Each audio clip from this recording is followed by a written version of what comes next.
Well, hello there, ladies and gentlemen. My name is Simon, and welcome to another episode of The Bad Batch. We're halfway through, at the end of this episode, the final season, and it's been another quiet week in the Star Wars fandom. Absolutely nothing in the last 7 days has caused any fans to get upset for any nonsensical reason whatsoever. Because, you know, the Star Wars fandom is so non-toxic and logical. Which, of course, is complete batshit insanity. It's not. It's really not. It's been a crazy week. Who would thought that, you know, a simple 90-second trailer for The Acolyte could cause more controversy than I can remember since probably the movies came out, the sequels. It's been kind of insane. It's been really weird. But we're not here to talk about The Acolyte. If you want to see my Acolyte stuff, go check out my Star Wars channel. I'll pop a link in the description and in the comments below.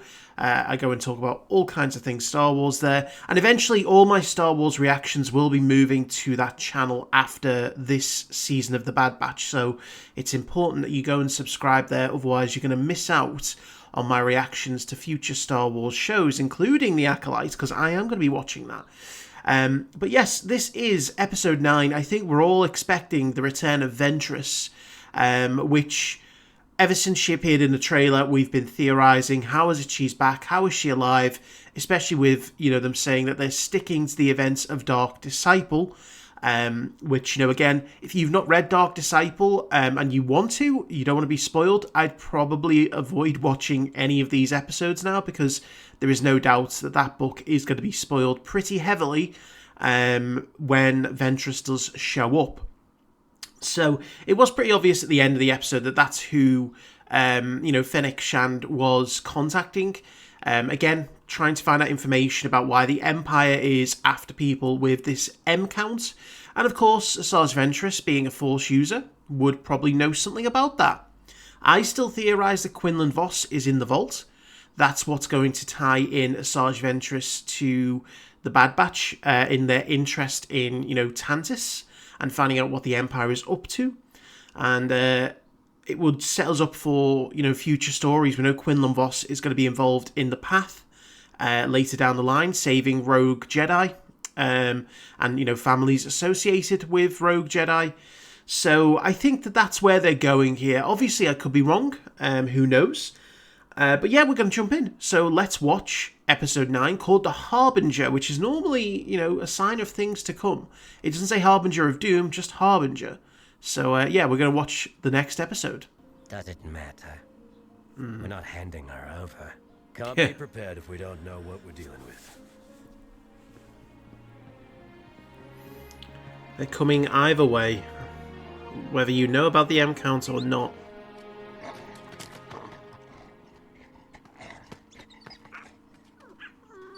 Uh-oh.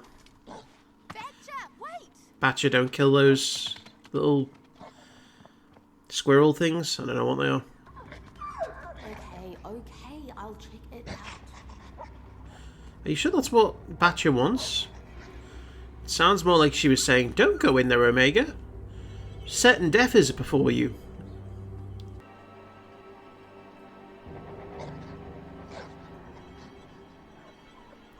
That makes me wonder if Ventress... Is Ventress already here? Oh shit, yes she is. She's already here. Where's Omega? Trouble. The music seems a little loud on this one, compared to the dialogue. Hey! Gladly. You know, for rogue clones who are trying I've to missed lay that low, velvety voice. You're failing spectacularly. Especially that one. First, tell me why you want this information. Consider it my payment. We already paid Fennec for the intel. Not my problem. Either talk or I go. Just tell her. She's trustworthy. Yeah. We're believed to be more capable of wielding the Force. The There Force. we go. You mean Jedi? Yeah. Saying I'm a Jedi. No. I mean... Well, you give the game away. Your blood doesn't make you a Jedi. Nope.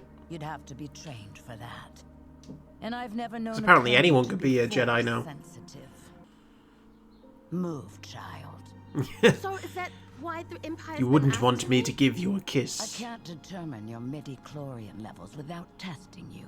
There we go, they said midichlorians. I can handle it. Believe me, the truth is rarely comforting. Please. Yeah, do you really want to have a high M count? How does standing on one leg have anything to do with M count? I kind of hope that Omega isn't force sensitive. Stop trying. Again, I feel like the taint of force users Conscious. ruins ordinary I don't know people. what that means. Like ordinary characters. Like, I didn't want Sabine to be a force user because I felt that she was good enough as a Mandalorian. You can do it! You must be a Jedi, right? Nope. But I know some of their ways.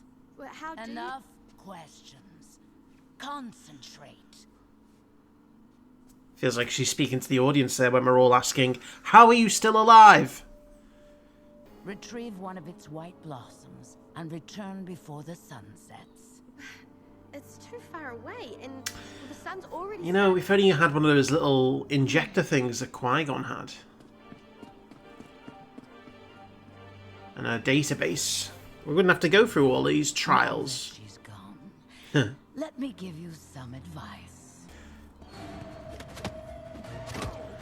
Well. Oh my god, what? Oh, I mean, the fighting right now looks strange, but good in a way. God damn. I wonder if they use motion capture, or if, don't break his arm. He needs his arm. Nice catch.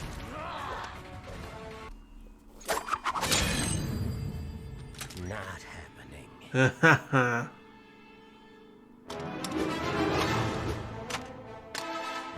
Why don't you be good little clones and stand? The sabers are about to come out. We're not big on following orders.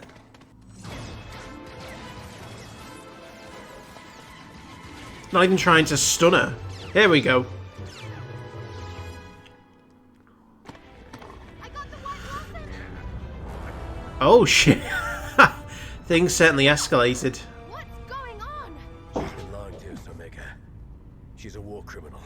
Times have changed. Do you, Something you come on, clones should be wake up. familiar with. Republic, we're not the good guys. Same.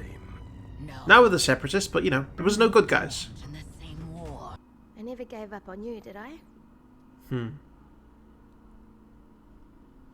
I say we give her a chance. I can care. Give her a chance. Ask her how she's still alive.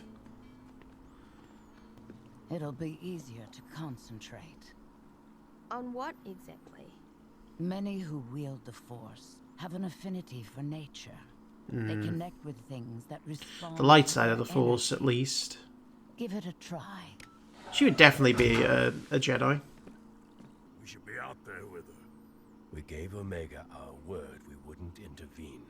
You did. It's a pretty big leap of faith, letting them go out on a boat together.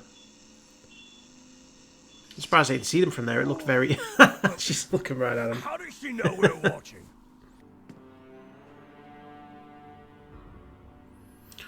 Ooh, what's she gonna call up?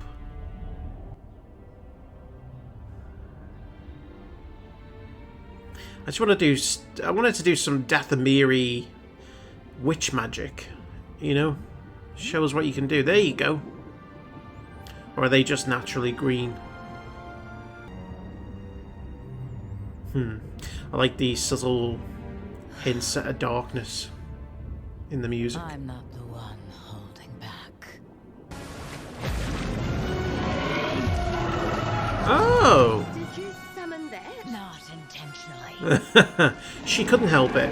That's a cool looking monster though. It's like it's been eating some of those little, you know, jellyfish things. Yes, there we go.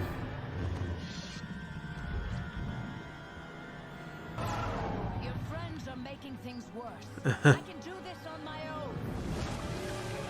Nope, you're gonna need some help, I think. Hunter, stop firing. Ventress can handle it. Doesn't look like it from up here. I think they wouldn't mind if she got eaten.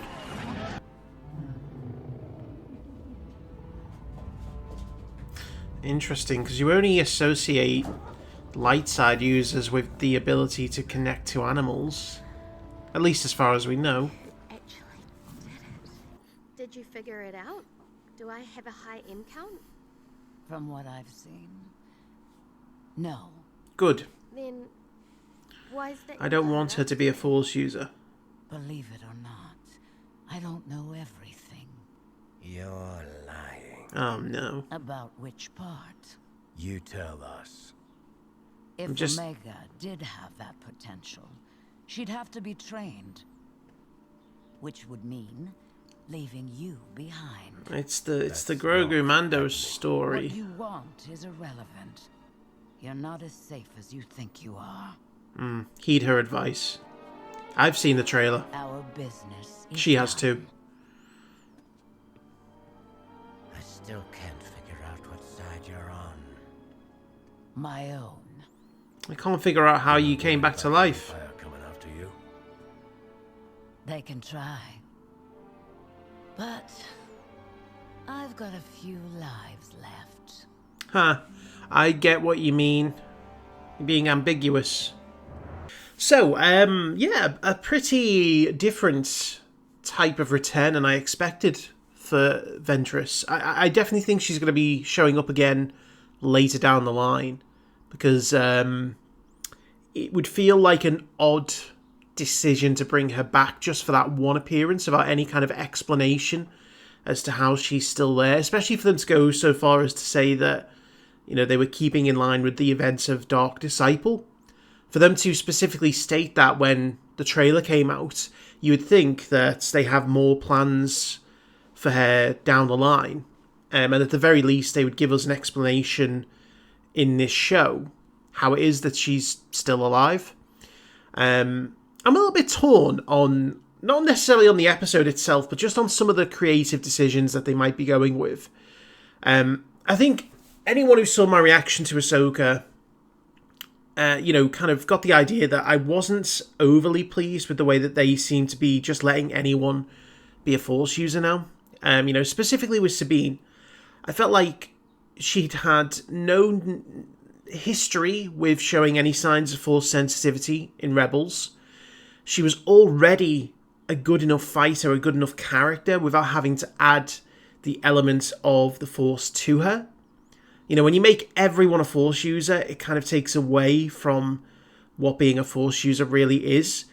And I get what they're trying to do. They're trying to make it so that you could change things around on a whim if you really wanted. You know, by having the ability to say anyone can become a Force user at any time with enough training. You can take that person who's had a long established history and no record of being Force sensitive, and if you want to, create a brand new story where they become Force sensitive like they did with Sabine. But it felt jarring and it felt rushed. You know, and that was one of the things about the Ahsoka show I didn't enjoy. And it feels like that's what they might be trying to do here with Omega, and I'm not really on board with it. It's like, I'm not opposed to having more Force users out there, but they don't seem to necessarily be doing it in a very natural way. It doesn't feel like, you know, there's any kind of signs leading up to it, other than just the Empire being interested in her, and her being an unaltered clone. You know, it's kind of like, well, you know, why? We need to ask the question, why is it that she needs to be a Force user? Why does she need to be Force sensitive? And it kind of feels at this point that, like, they're running through the Mando Grogu story again, where it's kind of like, you have a kid that's Force sensitive, the Empire's after them, you have to protect them as a father, and if you want them to flourish, you have to let them go and be trained by a Force user. It's kind of like it's mirroring that story, and I want something different. I want something new. And I think I wouldn't be alone in saying that, I think people would mostly be a little annoyed that they brought Asajj back just to literally be an exposition piece. To say, yeah, here's what the M count is. Yes, she might be force sensitive, and that's it. Because there's no potential that there's going to be a season 4 or 5 of this show. And I can't see how, outside of this show, Asajj might feature going forward. There's always potential, because you never know what shows they're going to develop, but I don't know, it just feels a bit of a strange one if that was her only appearance, which was why I feel like going forward she will be involved later in the season. The episode itself I felt was fine in a self-contained way. You have her show up, give us some insights, obviously warn them that they're in danger, and that, you don't want to be force sensitive. Force users tend to have a bad time in this universe, especially at this time period. No hints into what's happened to her, though, in the last few years. I did like the use of the soundtrack here to indicate the subtle darkness within her, especially when she was trying to connect with the fish in the ocean. You kind of got the feeling that there was a bit of a dark tone there, and then, of course, the monster showed up. Which, are they trying to unintentionally say that, while she connected, she not only connected with, the good-natured beings, but also the bad-natured beings as well. And a really good thing, I will say, it was a bit jarring at first, but when she was fighting with Hunter, Wrecker, and Crosshair, it took me back a bit, because that fight scene was far smoother, faster paced than I think anything we've had in animation. Even the Ahsoka Maul fight where they used motion capture, it had a different feel to it. And I don't know if they used motion capture in this episode, but it definitely felt like the fight was sped up compared to other animated fight scenes that we've seen, which is a good thing, because it gives a more realistic sense to what a Force user would probably be able to do. You'd expect them to fight faster than the average person. But it was also animated in a different way. And again, at first it was jarring, because it was kind of like it was out of sync with what I was used to. Certainly when you see a blaster fight or even a knife fight between, the clones that we've seen earlier in the season, this felt unique. And I think that's what should happen when you have a Force user in a fight. It should feel different and unique. So I get that they were trying to go for something different there, whether they were trying to apply new technology. I'm not 100% certain, but it felt... I liked it. I liked that, after you get over that initial kind of jarring motion, it's kind of like, whoa, okay, this looks different, and, it's vibrant, and it's swift. So I thought that was really good. I thought that at first, anyway, in the first few minutes, the audio seemed to be a little bit out of balance. Sometimes the soundtrack was a bit too loud compared to the voice lines. And I don't know if that's... Sometimes I think I have thought that through the season, where it's been like, okay, I can hear everything that's being said, but maybe if it was my choice being the audio mixer, I'd lower the soundtrack a little bit, just so that you can have the dialogue be the centre of attention. But it wasn't a major issue. But yeah, it just, again, this was kind of an exposition episode, moving us forward, giving them the explanation as to what the M count is. Setting up the potential for Asajj to come back. I'm just kind of hoping that where they're trying to take these stories is not what we expect. I don't want it to be predictable. I don't want it to be something that, we go, oh yeah, Omega, the Force user. Because again, you've got to explain where the hell she's been throughout the entire age of the Empire, if that is the case. And I get that, by the time of the rebellion, she'd probably be in her early 20s. But again, you'd still expect someone who could be trained in the Force in their 20s, the same as Luke, or even Cal Kestis, would be around. Because the struggle to kind of, explain Cal Kestis' absence during the rebellion, they are working to it, but, people will be thinking that question, where was Cal during everything? And we're getting that story through the games. But I don't want them to lay it on too heavy with too many characters, And, of course, you can have that element of the fan group that's going to be like, oh, another girl Force user, just what we need. Of course, the girl is special, the Mary Sue. So, again, it's just more ammunition for toxic discourse. But I do think there are some genuine issues if they decide to go down that route of having her be a Force user that's in hiding from the Empire. It's kind of like, we've done that to death, let's try something different. Let's try her not being Force sensitive, but maybe having blood that, could be susceptible to, the transfusions that they're looking for. So we'll see. But other than that, I thought it was a decent episode. I thought I enjoyed it. So we'll move on. But thank you for watching. Hope you enjoyed the reaction, and I will see you for the next episode.